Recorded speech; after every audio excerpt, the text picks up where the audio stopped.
नमस्कार। आज का जो विषय है जिसकी हम चर्चा करेंगे, भारत में जो विभिन्न आयोग और जो रिपोर्ट्स पारित हुई उनको हम यहाँ पर एक क्रम से देखेंगे कि कब से कब तक ये चला और कौन कौन सी इसकी टाइमिंग है।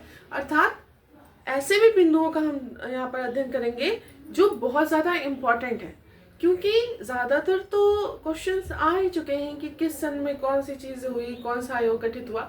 लेकिन हमें पढ़ना कौन कौन से आयोगों के बारे में है, रिपोर्ट्स के बारे में है, या जो शिक्षा से संबंधित जो रिपोर्ट्स हैं, जो कमेटीज़ हैं जिनके बारे में हम अल्प ज्ञान रखते हैं, उसको भी हमें यहाँ पर रिवीजन करने की ज़रूरत है।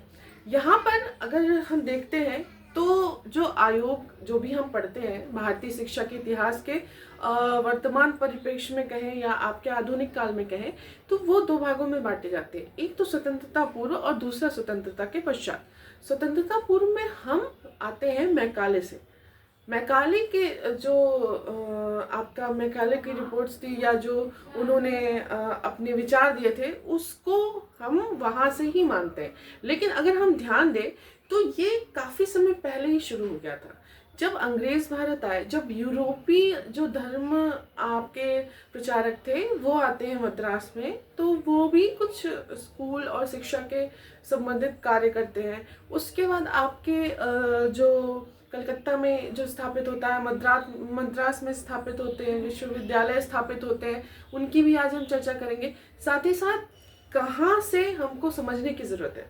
ज़्यादातर हम एक तरह से, जैसे मैकाले का मिनट हो गया, वो डिस्पैच हो गया, हंटर हो गए, आपके सैडलर हो गए, हरटांग हो गए, इन्हीं पर ज़्यादा जोर देते हैं। लेकिन इसके बीच बीच में भी कई चीज़ें ऐसी शिक्षा से संबंधित घटित हुई जिसको हमें ध्यान देने की आवश्यकता है, और आज हम उसकी चर्चा करेंगे। तो अगर हम भारतीय शिक्षा के आधुनिक काल में इतिहास की बात करें, आयोगों की बात करें, तो इसको दो भागों में बांटेंगे, एक स्वतंत्रता पूर्व और दूसरा स्वतंत्रता के पश्चात। लेकिन स्वतंत्रता पूर्व हम वहाँ से स्टार्ट करेंगे जब यूरोपीय जो धर्म प्रचारक थे वो आते हैं मद्रास में, कुछ स्कूलों की स्थापना करते हैं या शिक्षा का प्रचार प्रसार करते हैं। उसके बाद आपके east India company Calcutta Madrasa की स्थापना करती है। आपके 1781 में कलकत्ता मदरसा की स्थापना यहाँ पर की जाती है। इसी के कुछ वर्ष पश्चात बनारस संस्कृत आपका कॉलेज 1792 में खोला जाता है।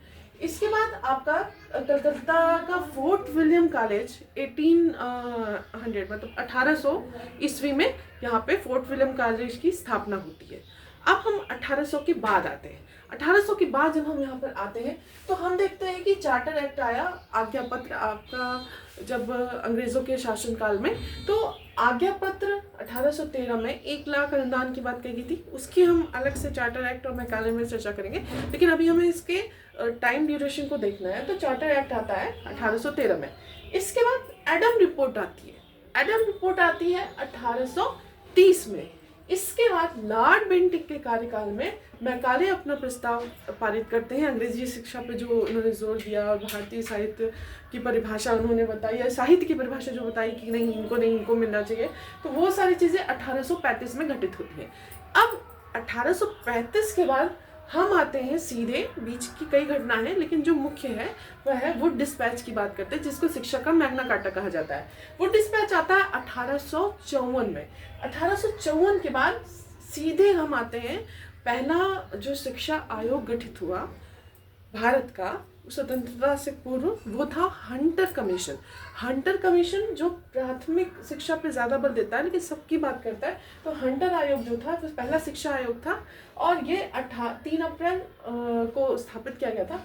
ये 1882 से 83 तक इसका जो टाइम ड्यूरेशन है, और इसमें सबसे पहले नॉर्मल स्कूलों की बात कही। अगर हंटर कमीशन की बात करें तो प्राथमिक शिक्षा पे विभेदीकरण या नॉर्मल स्कूल, जब ये प्रश्न आता है तो यहाँ पे श्रेय जाता है हंटर कमीशन को। इसके बाद हंटर कमीशन 82-83 के बाद आपकी गुप्त आपका सम्मेलन हुआ, शिक्षा का सम्मेलन, जो लॉर्ड कर्जन ने किया था, और ये इन्होंने शिमला में किया था। ध्यान दीजिएगा, 1901 में गुप्त शिक्षा सम्मेलन किया था। 1901 के बाद फिर जब हम आते हैं तो इसमें थॉमस रैले का नाम आपको आएगा। इनका जो काम था वो 1904 में होता है, लेकिन जब हम पढ़ते हैं तो हम डायरेक्ट लॉर्ड कर्जन के बाद कलकत्ता विश्वविद्यालय, लेकिन हमको रैले के भी कार्य को यहाँ पर अध्ययन करने की आवश्यकता है। कलकत्ता विश्वविद्यालय जिसने विश्वविद्यालय शिक्षा पर बहुत ज़्यादा बल दिया था, सैडलर कमीशन इसको कहा जाता है, 1902 से 1904 तक। और 4 में मतलब इसका गठन 1902 में हुआ था, 1904 में इसने रिपोर्ट पारित की थी और इसने बहुत सारे ऐसे क्रांतिकारी उच्च शिक्षा में अपने विचार रखे जो बहुत ही अच्छे माने जा सकते हैं। 12 साल की स्कूली शिक्षा की भी इन्होंने बात कही थी। अब इनके बाद जो भारतीय परिप्रेक्ष्य था उसके अगर बात करें तो गोपाल कृष्ण गोखले जो 1890 से कार्य कर रहे थे, उनका 1911 में उन्होंने अपना प्रस्ताव पारित किया जो अंग्रेजी शासन ने दमन कर दिया था, लेकिन बहुत ही अच्छा इन्होंने उसमें टर्म्स दिए थे, भारतीय भाषा और भारतीय शिक्षा और इसके विचारों के बारे में, उसके दर्शन के बारे में। तो यहाँ पे गोपाल कृष्ण गोखले की बात की जाती है। अब अगर हम आए तो यहाँ पर आता है जब साइमन कमीशन एजुकेशन से रिलेटेड नहीं है, लेकिन साइमन कमीशन के थ्रू ही यहाँ पे हर्टांग समिति आती है। हर्टांग समिति में 1929 की बात है ये, और इन्होंने जो चीज़ें कही, ज़्यादातर प्रश्न तो ये आता है अपव्यय अवरोधन की बात जब इन्होंने कही, लेकिन और भी सारी चीज़ें जिसका हम विस्तृत रूप से इनके जब हम हर्टांग कमेटी का अध्ययन करेंगे तो उसमें हम चर्चा करेंगे। उसके बाद यहाँ पे नई तालीम आती है। नई तालीम जाकिर हुसैन साहब आपके वर्धा शिक्षा या बेसिक शिक्षा की बात है। इसमें 1937-38 की यहाँ पर ये टाइम ड्यूरेशन था जब बेसिक हस्तशिल्प आधारित और स्वावलंबी बनाने की बात और सारी भी चीज़ें यहाँ पर कही गई। और एक जो लास्ट आप मान सकते हैं एक तरह से बड़ा जो काम हुआ अंग्रेजी शासन में, वो सार्जेंट कमीशन यहाँ पर आई 1944-45 में यह आई थी। इसी ड्यूरेशन में आपका 42 में मानवाधिकार आयोग भी बना था, और मानवाधिकार आयोग जो बच्चों के लिए बना था वो 1959 में यहाँ पर बना था। ये आपका स्वतंत्रता पूर्व के आपके कालानुक्रम है जो शिक्षा के परिप्रेक्ष्य में बहुत ही इम्पोर्टेंट है और इससे संबंधित प्रश्न भी अक्सर आपको देखने को मिलते हैं। अब हम बात करते हैं स्वतंत्रता के पश्चात। तो पहले क्वेश्चन आता है स्वतंत्रता के बाद पहला जो आयोग आया, पहले जो कमेटी बनी वो कौन सी थी? तो विश्वविद्यालय आयोग आपके राधाकृष्णन जी के उसमें आपके अध्यक्षता में बनी थी और ये पहली कमेटी थी। लेकिन पहला शिक्षा आयोग अगर पूर्णतः बात की जाए या राष्ट्रीय शिक्षा आयोग की बात की जाए तो वो आपका यहाँ पर हम मानते हैं आपका जब यहाँ से हम आते हैं धीरे धीरे कोठारी कमीशन पे 1964, ये प्रॉपर सारी चीज़ों पे कहा गया था। जैसे कि वुड डिस्पैच में सारी चीज़ों की बात की गई थी, तो वो आपका मैग्ना कार्टा था। तो स्वतंत्रता के पश्चात सबसे ज़्यादा व्यापक जो था आपका कोठारी शिक्षा आयोग था। लेकिन जो पहला आयोग बना था वो विश्वविद्यालय आयोग था। और ये भी प्रश्न आया हुआ है कि ग्रामीण विश्वविद्यालय की स्थापना की बात किसने कही थी? तो स्थापना और उसका जो ढांचा था वो तैयार करने की बात जो थी वो राधाकृष्णन कमेटी ने 1948-49 में कही थी। अब इनके बाद इसी समय में ताराचंद समिति आई थी 1948 में, और ये शारीरिक शिक्षा से संबंधित थी। अब ध्यान दीजिएगा, यहाँ पे इनके बाद जो कमेटी एक और थी जो पूर्णतः शिक्षक नहीं लेकिन जो गठित की गई थी वो शारीरिक शिक्षा पे ताराचंद समिति का गठन किया गया था। अब इनके बाद आती है माध्यमिक शिक्षा समिति, मुदालियर आयोग। मुदालियर आयोग 53 में आपका आया था, और ये वो आयोग है जिसने बहुउद्देशीय विद्यालय की बात की थी और त्रिभाषा सूत्र का कुछ मतलब भाषा कैसी होनी चाहिए माध्यमिक स्तर पे इन्होंने बात कही थी। तो यहाँ पर शुरुआत यहाँ पर त्रिभाषा सूत्र की हो गई थी, लेकिन जो श्रेय जाता है वो मुख्य आपका कोठारी कमीशन को जाता है, उन्होंने व्यापक रूप से इसको कहा। इसके बाद आपका आचार्य नरेंद्र देव कमेटी आती है 1953 में। इसी ड्यूरेशन में 1953 में आचार्य नरेंद्र देव कमेटी का गठन किया जाता है। इसी बीच में आपका रैगिंग निषेध आपका कानून भी आता है 1956 में। इसके बाद हंसा मेहता कमेटी जो महिला शिक्षा के लिए थी 1961 में यहाँ पर आती है। और इसी ड्यूरेशन में संपूर्णानंद जी की भावात्मक एकता समिति, ये प्रश्न भी आया, भावात्मक एकता समिति के अध्यक्ष कौन थे? तो संपूर्णानंद जी थे। इनकी 1961 में ये कमेटी बनी है। इसके बाद जो मुख्य आपका आता है राष्ट्रीय शिक्षा आयोग या कोठारी कमीशन, ये 1964 में आता है, जिसने कॉमन स्कूल, राष्ट्रीय, इसका जो लोगो था ये राष्ट्रीय विकास हेतु शिक्षा, अलगाव की बात शिक्षा में पहली बार इन्होंने कही थी, शिक्षक संकुल की बात कही थी, पुनश्चर्या कार्यक्रम की बात कही थी, जो रिफ्रेशर आपके ट्रेनिंग होती है सेवा के अंतर्गत, उनकी बात कही गई थी। तो बहुत ही यहाँ पर व्यापक रूप से इसको अध्ययन करने की आवश्यकता है। इसके बाद डायरेक्टली नहीं मतलब हम राष्ट्रीय शिक्षा नीति पे आते हैं, तो 68 में भी ये आई थी, ये आपको ध्यान रखना है, 68 में आई थी। और जो नई शिक्षा नीति थी तो वो 86 में आई थी। फिर इसका जो पुनर्अवलोकन किया गया था 92 में किया गया था। तो 3 टाइम ड्यूरेशन आपको याद रखने हैं। इसी बीच में आपका जो राष्ट्रीय शिक्षा नीति आई 68 के बाद, और राष्ट्रीय पुनर्वास परिषद भी 86 में ही बना था, और इसके बाद राष्ट्रीय साक्षरता मिशन 1988 में यहाँ पर लागू हुआ था। अब इसके पुनर्अवलोकन के लिए 86 के यहाँ पर एक कमेटी का गठन किया गया, श्री राममूर्ति कमेटी। ये 1990 में इसका गठन यहाँ पर किया गया था।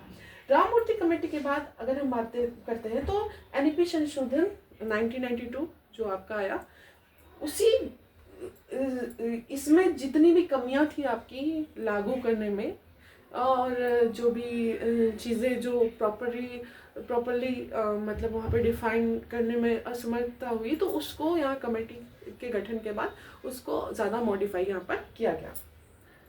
तो ये हुआ हमारा यहाँ तक। यहाँ पे पहली हमारी राष्ट्रीय शिक्षा नीति 68, दूसरी 86, मतलब उसका जो नया था, और उसका संशोधन 92। यहाँ पर 3 ज़्यादा इम्पोर्टेंट है। अब हम देखते हैं, एक प्रश्न आता है कि जो ये कमेटी बनी थी उसने एक और चीज़ कही थी। पूछा जाता है कि नवोदय विद्यालय की स्थापना किस कमेटी के प्रस्ताव से लागू की गई। तो यहाँ पर आपके ये श्री राममूर्ति कमेटी जो थी, इन्होंने नवोदय विद्यालय के उद्देश्यों को या उसके निर्माण के लिए बहुत ही ज़्यादा प्रेरणा स्रोत के रूप में कार्य किया था, और इन्होंने प्रस्ताव भी वहाँ पर दिया था। अब आती है आपकी यशपाल कमेटी। यशपाल कमेटी 1993, यहाँ पर बोझ रहित शिक्षा की यहाँ पर बात की गई थी, इसलिए बहुत ज़्यादा फेमस है। इसी बीच में आपका 95 में विकलांगजन विधेयक पारित हुआ, जिसमें विकलांगों की शिक्षा की भी बात की गई थी, और भी सारी चीज़ें इसमें इंक्लूड की गई थी। और फिर हम आते हैं अपने नए दौर में, या आप कहते हैं 2000 के बाद की बात करेंगे। तो 2000 के बाद की बात करेंगे तो इसमें जो शिक्षा में जो बदलाव हुए, अगर हम ध्यान दें तो एमडीएम जो आपका मध्याह्न भोजन है वो आया 1995, सर्व शिक्षा अभियान आया 2001 में, एडुसैट आपका जो उपग्रह फर्स्ट लॉन्च किया गया वो 2004 में किया गया। अब इसी क्रम में यहाँ पर हम देखते हैं कि 2004 से लेकर 7 तक रंगनाथ कमेटी ने अपना कार्य किया। राष्ट्रीय ज्ञान आयोग आया 2005 में, 13 जून 2005 को ये आया था, सैम पित्रोदा इसके अध्यक्ष थे। उसके बाद आपकी एनसीएफ आती है, राष्ट्रीय पाठ्यचर्या की रूपरेखा 2005 में, ये भी बहुत ज़्यादा इम्पोर्टेंट है। इसके बाद इसी ड्यूरेशन में, इसी साल में आपका राष्ट्रीय अल्पसंख्यक शैक्षिक आपका जो बना था वो भी आ गया था। और सीधे हम एनसीएफ के बाद आते हैं 2009 में, जब आई आरटी, ये भी बहुत इंपॉर्टेंट है। आरटी आई 2009 में और लागू हुई 1 अप्रैल 2010 को। और आरटी के समय ही एनसीटी जो राष्ट्रीय अध्यापक शिक्षा परिषद है, आपका प्रशिक्षण जो देता है, जीएस राजपूत इसके अध्यक्ष थे, तो वो भी आपके 2009 में आई थी। शिक्षा का अधिकार आयोग आरटी 2009 से बहुत ही ज़्यादा प्रश्न पूछे जाते हैं। इसमें जो भी प्रावधान दिए गए हैं उसकी बहुत ज़्यादा चर्चा की जाती है, तो ये भी बहुत ज़्यादा इम्पोर्टेंट यहाँ पर आपका टॉपिक है।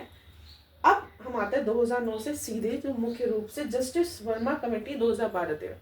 Justice Verma committee just Nirbhaya कांड जो हुआ था उसके बाद आई थी, तो आपके शैक्षिक और जो परिप्रेक्ष्य हैं और उसमें महिलाओं के पीड़न और उससे संबंधित ये इन्होंने काम किया था, तो बहुत ही इम्पोर्टेंट है आपका जस्टिस वर्मा कमेटी। इसके भी हम व्यापक रूप से चर्चा करेंगे। एक और प्रश्न आता है, RPWD एक्ट कब आया? तो 2016 में ही आया था। ये भी प्रश्न अभी लास्ट एग्जाम में आ चुका है। इसके अलावा आपकी नई शिक्षा नीति आई 2020 में, और नई शिक्षा नीति जो आई है उसी के बाद आपका NCF भी आया है 2022-23 में। नया राष्ट्रीय पाठ्यचर्या की रूपरेखा जो 2005 में आई थी वो भी नया आया हुआ है। उसकी भी NEP 2020 और NCF का दोनों का वीडियो पहले ही बन चुका है, तो यहाँ पे आपको उसको भी व्यापक रूप से अध्ययन करने की आवश्यकता है। इसके बीच में 2021 में आपका बिरला अंबानी रिपोर्ट भी प्रस्तावित की गई थी, वो भी शिक्षा से संबंधित थी। तो कुल मिला जुला के ये आपके आयोग और कमिटीज जो भी हैं, जो भी रिपोर्ट्स हैं, उनकी हमने बात की, जो जो हमको पढ़ने की ज़रूरत है। इसमें ही कुछ बीच में आपके कुछ विश्वविद्यालय, कुछ विद्यालय जो स्टार्टिंग से लेकर अब तक खुले, उसको हम एक बार देखने का प्रयास करेंगे। तो जैसे मैंने बताया कि यूरोपीय पादरी मद्रास में शिक्षा की व्यवस्था या शिक्षा का प्रचार प्रसार भी कर रहे थे। इसके बाद ईस्ट इंडिया कंपनी ने कलकत्ता मदरसा की स्थापना की थी आपकी 1781 में। बनारस संस्कृत विद्यालय जो था आपका कॉलेज वह 1792 में बना था, और कलकत्ता का आपका फोर्ट विलियम कॉलेज था 1800 में बना था। ज्योतिबा फुले ने 1848 में जो महिला शिक्षा के लिए जो कार्य किया था, जो विद्यालय खोले थे, वो आपका 1848 में ही खुल गया था। उसके बाद दिक्कत ये हो जाती है कि 1857 में जो क्रांतिकारी हमारे गतिविधियाँ होने लगती हैं, उससे शिक्षा को बहुत ज़्यादा मतलब प्रभाव पड़ता है, क्योंकि अंग्रेज दमन करना चाहते थे, हम उत्थान करना चाहते थे। तो वो जो जितने भी एजुकेशनल हमारे इसमें भी बहुत सारे लोगों ने अपने छत्रपति शिवाजी और भी लोगों ने शिक्षा का मतलब उनके द्वारा भी बहुत कार्य किया गया, लेकिन जो दमन हुआ उसके कारण वो उठ के हमारी हिस्ट्री में आता नहीं। लेकिन स्थानीय और क्षेत्रीय रूप से बहुत ही ज़्यादा कार्य किए गए हैं, इसको भी हमको ध्यान में रखने की आवश्यकता है। उसकी भी हम पॉइंट वाइज चर्चा करेंगे। यहाँ पर जो स्वतंत्रता आंदोलन हुआ, इसके बाद कलकत्ता, मुंबई, मद्रास में यहाँ पर विश्वविद्यालयों की स्थापना की गई थी, और काशी नागरी प्रचारणी सभा 1893 में इसकी स्थापना की गई थी। पूना फर्ग्यूसन कॉलेज जो था, बाल गंगाधर तिलक जी ने 1870 में इसकी स्थापना की थी। दयानंद एंग्लो वैदिक जो कॉलेज था, इसकी स्थापना लाहौर में की गई थी आपकी आर्य समाज के द्वारा 1886 में। 1894 में कोल्हापुर में छत्रपति शिवाजी द्वारा दलित एवं पिछड़े लोगों के लिए भी पूरे 1922 तक इस पर कार्य किया गया था। 1898 में सेंट्रल हिंदू कॉलेज का यहाँ काशी की स्थापना की गई थी। ये एनी बेसेंट द्वारा यहाँ पर स्थापना की गई थी। गुरुकुल कांगड़ी जो विद्यालय है हरिद्वार में कांगड़ी स्थान पे, जिसमें स्वामी श्रद्धानंद जी ने जिसको किया था, वो 1902 में किया गया था।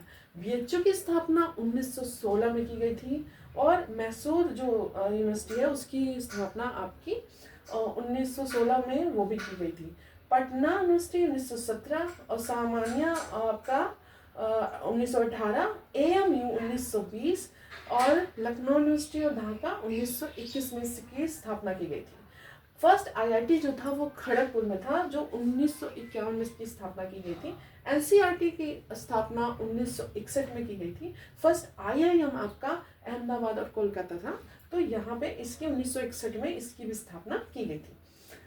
इग्नू आप जानते हैं 1985, NCERT 1961 और SCERT भी आपका फर्स्ट SCERT पंजाब है, पंजाब में बना था, वो भी 1961 में उसकी स्थापना की गई थी। आपका AICT की स्थापना 1987 से 88 तक की गई थी। UGC की स्थापना आपकी 1953 में की गई थी। NCT की आपको पता ही है, NCT जो नियम आया, जो उसने अब यहाँ पे जो NCT का NCFT आया था, राष्ट्रीय पाठ्यचर्या, वो 2009 में आया था। लेकिन जो NCT की स्थापना की गई थी शुरुआत इसकी 1993 में ही कर दी गई थी, 1993-1994 तक। अब नैक जो है, पहला नैक जो बना था मूल्यांकन एवं प्रत्यानयन, वो 1984 में बेंगलोर में, और एमडीएम जो चलता है आपका, जैसे कि बताया 1995 में, सर्व शिक्षा अभियान 2001, एडुसेट 2004 में, राष्ट्रीय विज्ञान शिक्षा एवं अनुसंधान 2007 में इसकी स्थापना की गई थी। राष्ट्रीय संस्कृत परिषद भी 2007 में ही स्थापना इसकी की गई थी। प्रथम मुक्त विश्वविद्यालय यूके में बना था, आपका 1961 की बात है, और जो पत्राचार शुरू हुआ था 1962 में दिल्ली यूनिवर्सिटी ने किया था, और जो प्रथम मुक्त विश्वविद्यालय आंध्र प्रदेश में बना था 1982। अब यहाँ पे बात की जाए जब समावेशी शिक्षा कब आती है, तो वो 1974 में आती है। कुल मिला जुला के एक आपका प्रॉपर वे में टाइमिंग है हर चीज़ की, स्टार्टिंग होती है और फिर आपका उस पर कार्य होता है, उस पर कमेटियाँ गठित की जाती हैं, धीरे धीरे उसमें संवर्धन किया जाता है, जो उसकी कमियाँ है उसको दूर किया जाता है, उसमें और ज़्यादा टेक्नोलॉजी यूज़ की जाती है। तो बहुत ही व्यापक ये आपका आधुनिक काल का शैक्षिक जो परिप्रेक्ष्य है, और इन सारे बिंदुओं की एक एक करके हमें अध्ययन करने की आवश्यकता है, ताकि कोई भी ऐसा पॉइंट ना हो एजुकेशन में जो हमसे छूट जाए। ऐसा है कि हम ये सोचते हैं कि जितने प्रश्न आ गए बस खत्म। कभी कभी डिस्क्रिमिनेशन भी करना पड़ता है हमें ऑप्शंस का। अगर हम सही आंसर नहीं जानते तो हम उसको एलिमिनेट करते हैं, गलत आंसर। और फिर अगर 2 में कंफ्यूज है, हो सकता है 1 तक नहीं पहुंचे, 2 में कंफ्यूज है, 3 में कंफ्यूज है, तो भी हमारे सही आंसर तक पहुंचने की जो प्रोबेबिलिटी है वो बढ़ जाती है। इसलिए ज़्यादा व्यापक तौर पे पढ़ना हमारे लिए ज़्यादा लाभकारी हो सकता है। इसलिए सारी चीज़ों को थोड़ा देखना भी चाहिए। इसके ही साथ हमको एक चीज़ और समझनी है कि जो भारतीय इतिहास जिस प्रकार से बदला, जिस प्रकार से लोग बाहर से आए, हम पर आक्रमण किया, उनके क्या विचारधारा थी, और हम कैसे हमारा दमन हुआ, कैसे हमने धीरे धीरे उत्थान किया, क्या बलिदान दिए गए, किस प्रकार से हम यहाँ तक पहुँचे, इस सब को भी जानने की बहुत ज़्यादा आवश्यकता है। अभी जो भी व्यवस्था चल रही है वो हमारे पूर्व की ही दी गई है। मतलब धीरे धीरे कोई न कोई किसी ने कोई अगर एक लाइन कही, उस चीज़ पे एक नया सिद्धांत यहाँ पे बना दिया गया। तो इसको इसलिए जो हमारे पिछले जितने भी हिस्टोरिकल परिप्रेक्ष्य उसको ध्यान में रखते हुए भविष्य के लिए हमको एक नए भारत के लिए, एक उज्जवल भारत के लिए शिक्षा पे काम करने की आवश्यकता है। इसीलिए सारी चीज़ों को पढ़ने की आवश्यकता है। किसने क्या कहा हमें ये भी जानना है। देखिए सिर्फ नेगेटिव नहीं, क्या अगर आपका वुड डिस्पैच है, कहेंगे नहीं अंग्रेजी शासन ज़्यादा दिया गया था, तो उसकी अच्छाइयाँ भी तो आप देखिए कि उसमें बहुत सारी ऐसी चीज़ थी जो बाद में आपको कोठारी कमीशन में या राष्ट्रीय शिक्षा नीति में देखने को मिली। तो अच्छी चीज़ें सारी चीज़ आपको देखनी है, और साथ ही साथ समालोचनात्मक रूप से उसका अध्ययन करना है कि उसकी कमियां भी देख के दूर करते जाना है। और जो मुख्य पॉइंट है, कौन किसने कहाँ से कौन सी चीज़ कहाँ से उत्पत्ति किसकी हुई, ये भी हमको समझने की आवश्यकता है। अगली इस सीरीज़ में हम स्टार्टिंग करेंगे जब भी, तो एक एक आयोग, एक एक रिपोर्ट, एक एक आपके टर्म, इसको हम विस्तृत रूप से यहाँ पर चर्चा करेंगे। धन्यवाद।